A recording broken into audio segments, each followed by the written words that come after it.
Pekné ránko vám želáme všetkým. Máme 25. novembra. Kataríny dnes oslavujú meniny. Všetko najlepšie, Katarinka. No a s Lácom Tótom teraz rozoberieme tému športom k trvalej invalidite.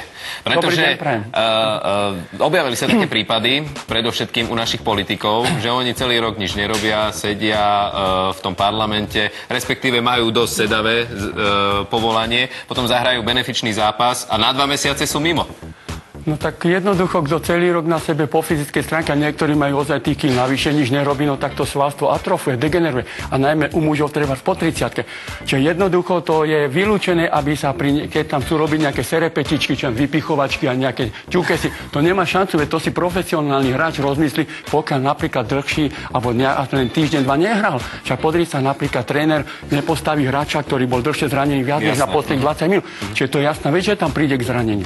To znamená, mnohí ľudia sa aj boja. Preto možno, že aj cvičiť, lebo vidia také príklady. Nebudem radšej cvičiť, aby som si náhodou niečo neurobil.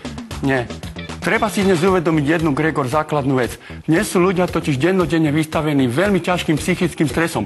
Kríza, nezamestnanosť, teraz je tu nejaká prasacia chrípka, predtým bola vtáčia chrípka, choroba šialených kráv a Boh vie ešte, čo tu bude. A práve tou športovou pohybovou aktivitou odbúraš veľmi vysoké percento stresu, lebo básnik by možno povedal, že pustím tie myšlienky ťaživé na pašu, hej, zdravý von a športujem. Čiže aspoň na určitý čas tá hlava oddychne a telo pracuje. A keď s tými spoluhráčmi hráč sa pozbudzujete, nadávate si, zahodil si šancu tých chréniak, toto.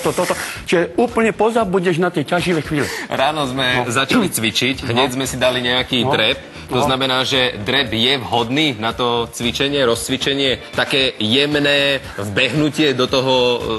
Môže byť aj drep, ale napríklad, keď niektorá ženka, ako tu kolegyňa, že dlho nešportovala, tak nemusí ísť hlboko do drepu, lebo jasne 50 minút, lebo to svalstvo nie je rozťané. Tak idem najprv do polodrepu. Do polodrepu a postupne po milimetroch sa posúvam. A presne to platí vo všetkom. Necakám ponáhľať, totiž platí jedna veľmi veľká zásada. A tu mnohí ignorujú a na to doplacajú. Zásady postupnosti adaptácie organizmu na zaťaženie fyzické sa nedá obísť. A kto to urobí, môže na to skutočne šeredne doplatiť aj veľmi vážnymi zraneniami.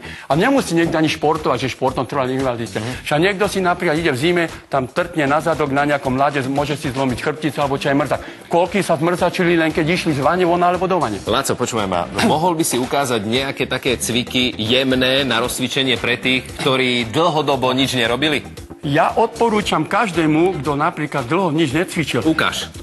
Ale najprv poviem dôležitú vec.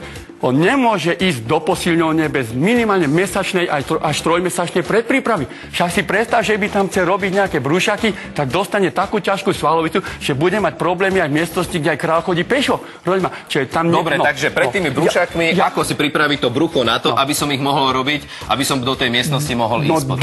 Však doma sa dá robiť čeličo, trochu kliky, trochu čpičky. Počkaj, ale klik mám hneď urobiť ako normálny klik, keď som predtým žiadne kliky nerobil? Nie, môžeš ísť aj kľudne. Tak, jak niekto sa nedokáže vyťahnuť na hrazde hneď, tak si pomáha, že nohu má na stolička, to sa posúva. Čiže nemusíš ísť hneď na klik, ale aspoň tento pohyb robíš, aspoň trochu. Aha, takže prvé 3 mesiace to stačí. To svalstvo postupne treba na tú záťaž privyknúť, lebo si môžeš roztrhnúť šlachu, môžeš si natiahnuť stehenný sval a teda. Čiže to je zbytočné. A ja keďže sa robím aj aerobné veci, však chodím aj boxovať a teda, ale u mňa je priorita činkáreň, no tak pre mňa v prvom rade ja sa potrebujem pred tréningom rozcvičiť trochu. A to brucho mi ukáž. Že akým spôsobom pripraviť brucho? Ja napríklad by som si skúsi urobiť poctivo 5 čísiel, nemyslím posteli.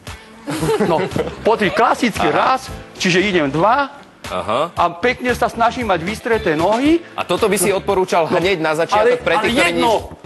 Jedno, dve. Lebo niekto však mnohí mladí ľudia majú problém sa raz vyťahnuť na hrazde, ja to nehovorím širokým úkopom, obyčajným bicepsom nadmatom. Tak čo taký chlapík napríklad môže byť nejaké babe oporou? Však nič zlom.